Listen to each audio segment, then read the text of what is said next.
Baik, setelah Allah menerangkan perihal golongan pertama dan kedua, iaitu golongan as-sabiqun dan golongan kanan, maka ayat ke-41 hingga ayat ke-56 Allah menjelaskan pula perihal golongan ketiga, iaitu golongan kiri dan berbagai jenis azab yang disediakan oleh Allah untuk mereka di dalam neraka, dan Allah juga menjelaskan sebab-sebab mereka diazab.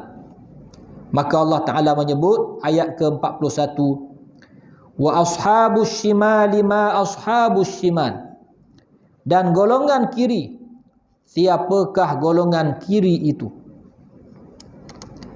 Yang mana ashabus shimal adalah ahli neraka, adalah ahli neraka.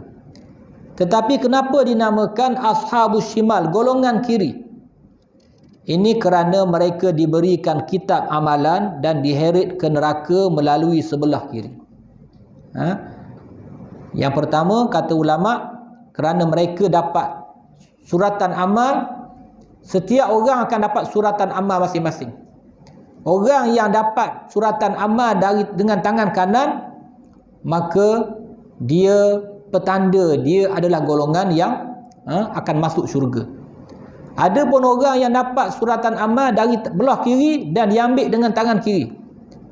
Dalam ayat yang lain Allah Ta'ala sebut wara'a zahri, dahlah datang daripada belah kiri, ambil ikut belakang. Nak ambil tu selesa dah, susah dah suratan amal dia. Maka golongan ini adalah golongan yang akan masuk ke dalam neraka Allah. Na'udzubillah min dzalik. Ma ashabus shimal, terkandung makna ta'ajub dalam ayat ini. Makna ayat ini, ma ashabus shimal ay ma qissatu haula'il qaum wa ma haluhum wa ma jazaa'uhum. Apakah yang akan berlaku terhadap golongan kiri ini di akhirat nanti? Bagaimana keadaan mereka? Apakah balasan seksa yang Allah sediakan untuk mereka? Jadi tanya dalam keadaan terkejut, nak tahu sangat. Ashabus shimal, ma ashabus shimal, apa kena mereka ni? Itu maksud ayat ini. Bukan sekadar pertanyaan, tapi tanya dalam keadaan yang kehairanan, nak tahu apa nasib mereka.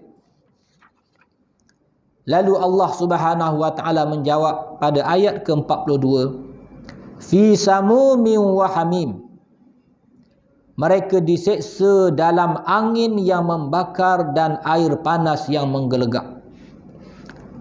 Yang mana perkataan samum ialah ar-rihul harratul lati tadkhulu fi masamil badan, angin yang sangat-sangat panas membakar sehingga menembusi rongga-rongga badan. Allahu akbar.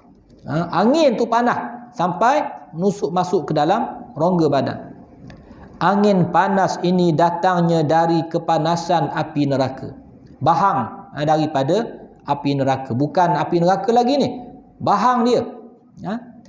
Berkata Imam Fakhrul Razi dalam tafsirnya, ia bukan sekadar panas, bahkan berbau busuk. Angin tadi tu panas dan berbau busuk. As-samum hiya hawaun muta'affinun yataharraku min janibin ila janib, fa idza stanshaqal insanu minhu yufsidu qalbahu bisababil unufati bisababil ufunati wa yaqtuluh. Kata Imam Ar-Razi, as-samum ialah angin busuk yang membinasakan. Dia sentiasa bertiup dari satu tempat ke satu tempat. Apabila manusia bernafas menyedutnya, maka dia akan merosakkan hatinya dan membunuhnya kerana baunya sangat busuk. Bila masuk hidung, maka rosak hati dia. Rosak hatinya dan membunuhnya, membinasakan orang. Walaupun dalam maksud bukan dia mati, sebab dalam neraka ni dia tak mati. Tetapi sakit itu boleh menyebabkan mati. Manakala hamim ialah ma'un harrun qadintaha harruh, air panas yang kepanasannya berada di tahap penghabisan sekali. Muntaha maknanya habis panas. Habis panas. Apabila angin panas itu membakar tubuh dan organ-organ dalaman mereka, lalu mereka segera mencari air untuk menghilangkan kepanasan tersebut.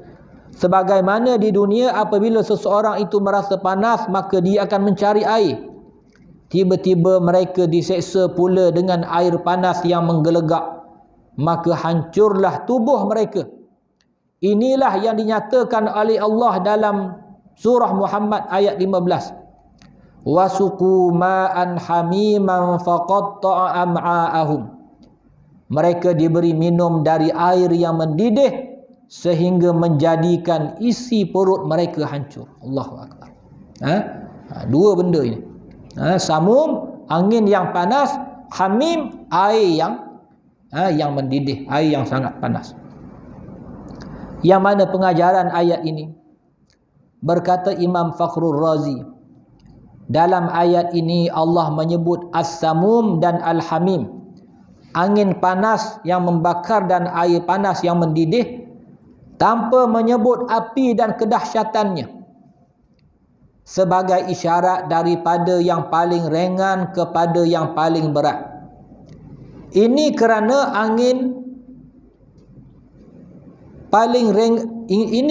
angin dan air sifatnya di dunia adalah sejuk, tetapi di akhirat nanti ia menjadi panas yang membakar. Maka cuba bayangkan api yang sifatnya memang panas di dunia lagi, maka sudah tentu kepanasannya di akhirat nanti tak dapat kita bayangkan. Allah Ta'ala sebut angin dengan angin dalam neraka dengan air dalam neraka saja, tak sebut api neraka lagi. Maknanya kalau angin pun begitu panas, macam kita kita masaklah ataupun kita bakar sampah, bahang dia tu panas dah. Mana panas kalau kita pegang api? Pegang api lagi panas. Pegang api lagi panas. Kita masuk air contohnya, air panas. Kita pegang air tu panas. Tapi kalau kita pegang api kat bawah tu lagi panas. Maka begitulah yang digambarkan oleh Allah. Inilah antara uslub Al-Quran menyebut seksa yang ringan supaya tergambar kepada kita kedahsyatan seksanya yang sangat berat di dalam neraka. Allahumma ajirna minan nar. Ya Allah, peliharalah kami, selamatkanlah kami daripada azab api neraka.